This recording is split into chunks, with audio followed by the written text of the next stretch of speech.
Hello, my name's Mel, welcome to my world, and for those of you that are new to my channel, it's all about self-built DIY camper vans and camper van related stuff. So if that's something that interests you, then please do consider subscribing to my channel. But today's video is a little bit different. I've been asked by lots of people to make a video about what equipment I use to make my videos, and I can only guess that you're all bored, you're all sat at home, and you rather fancy making some videos yourself and maybe even starting a YouTube channel yourself. And I do encourage you to do that if that's something you're interested in doing. It's a lot of fun and it's quite rewarding.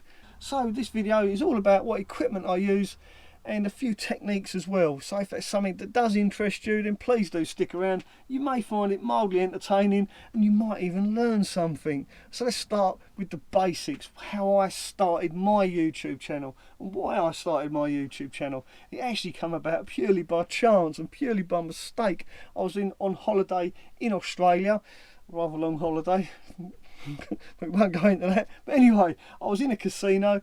I was having way too much fun. I went outside for a bit of fresh air and I stumbled upon this poor soul that had obviously had too much to drink, and he had had way too much fun and spent way too much money, and he was a really funny guy, and I thought, I'm going to film this bloke because he's really funny. So I started filming him.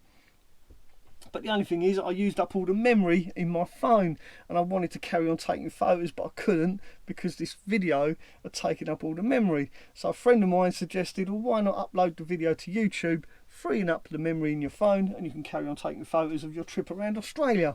I thought, that's a brilliant idea. So that's how my YouTube channel started, and that video is still there now if you want to go and have a look at it. It's quite funny. But anyway, I used my phone, and because it didn't have a lot of memory, that's how my YouTube channel started. So let's talk about phones. We've all got phones, we've all used them for taking photographs and making videos and stuff, but there's a little technique I want to share with you. There's a few mistakes I've seen people make, especially in their first films, their first videos. They start off by videoing holding their phone upright like this, and using it as a selfie stick, or a selfie phone, and it doesn't look too good when you hold your phone vertical. The best thing to do is hold it in landscape, and that way it fits the YouTube platform, the screen.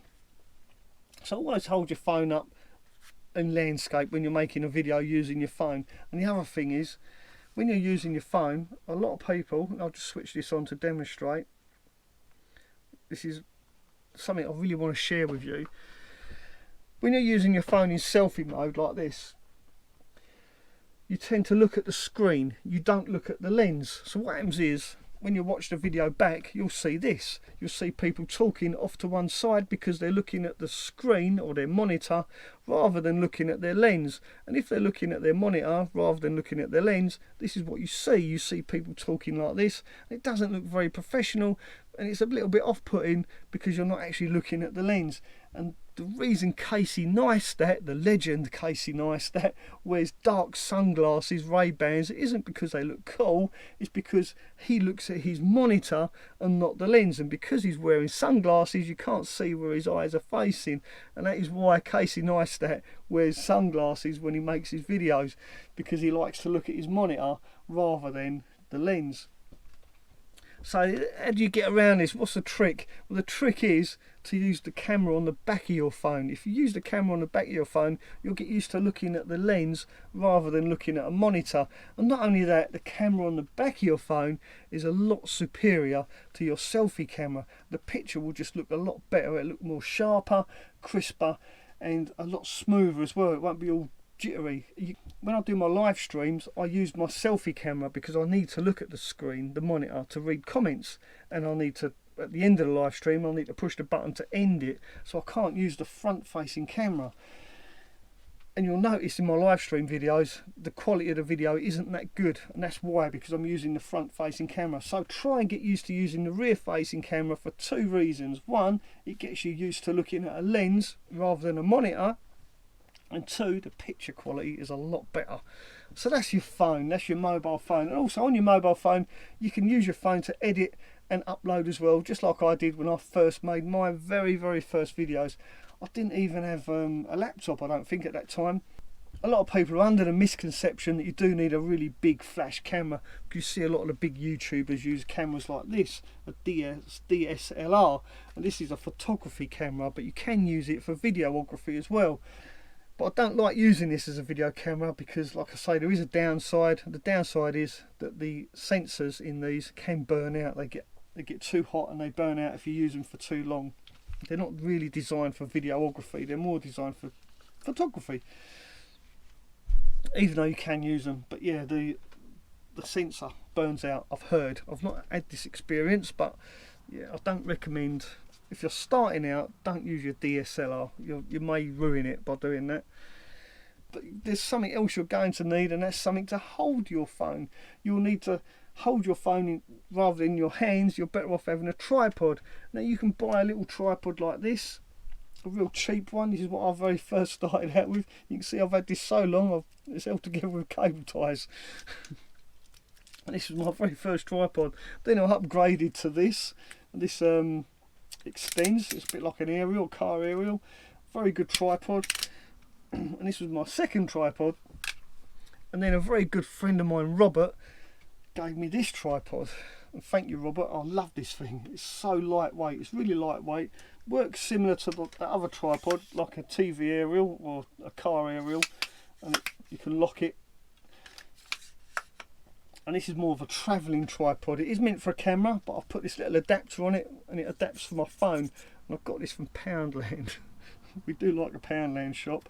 And this is the tripod that I use when I do my live stream. Now the tripod my camera is actually sat on right now, the camera I'm using, I'll show you in a minute, because this is a videography tripod. It works a little bit different to this one. This is like mechanical, and I'll quickly demonstrate actually the difference, because when I use this tripod it's all nice and smooth. Well, actually that's not so smooth because it's not done up.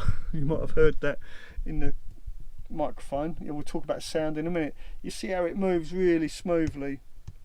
Now, apart from a tripod, the other piece of equipment you might consider getting if you're going to upgrade is a gimbal for your mobile phone. As you can see, it stabilises the image. They're amazing, these things. When I first got this, I just looked at it for ages going, how does that work? Look at that.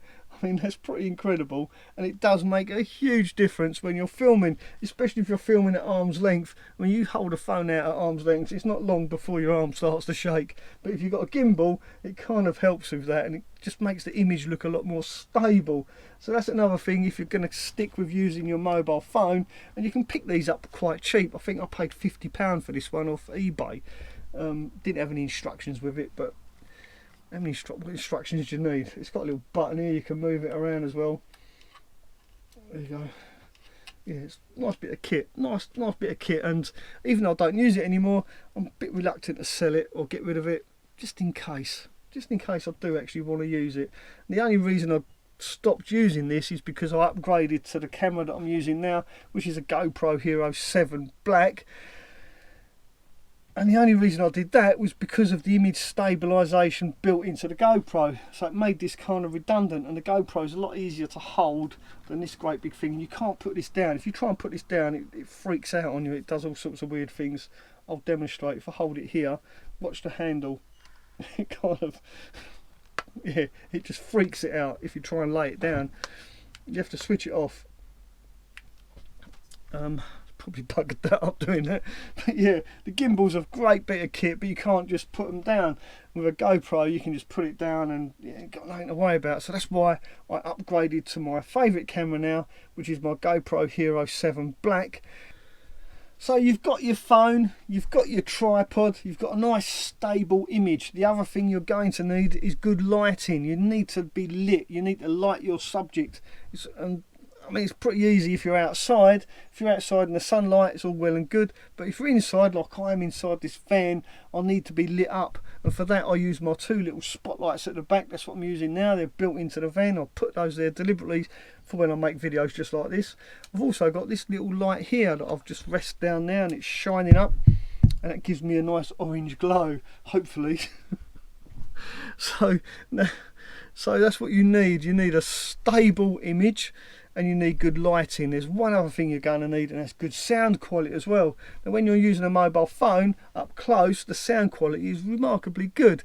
But as soon as you start going away from the phone, the sound quality does suffer a little bit when you hold it at arm's length. And to get over that, all you need is a little cheap microphone like this. These are really cheap. You get them on eBay and they just simply clip on your lapel and then plug into your phone. And in that way you get a constant sound quality. It doesn't matter how far away your phone is, because the microphone's close to you. It's just so much better. The microphone I'm using on my GoPro, I'll show you in a minute when I swap cameras. I'm going to swap my phone with my camera that I'm using now so I can show you the camera.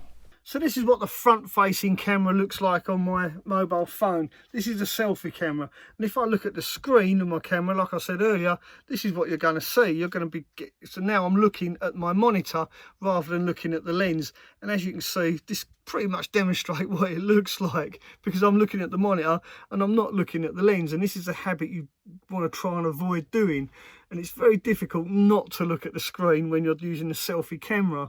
So I'm going to flip this around now and use the lens on my camera rather than the selfie lens, because yeah, even I can't control myself. I still look at the screen as well. So I'm going to switch this around. I just wanted to show you what it actually looks like if you use your selfie camera.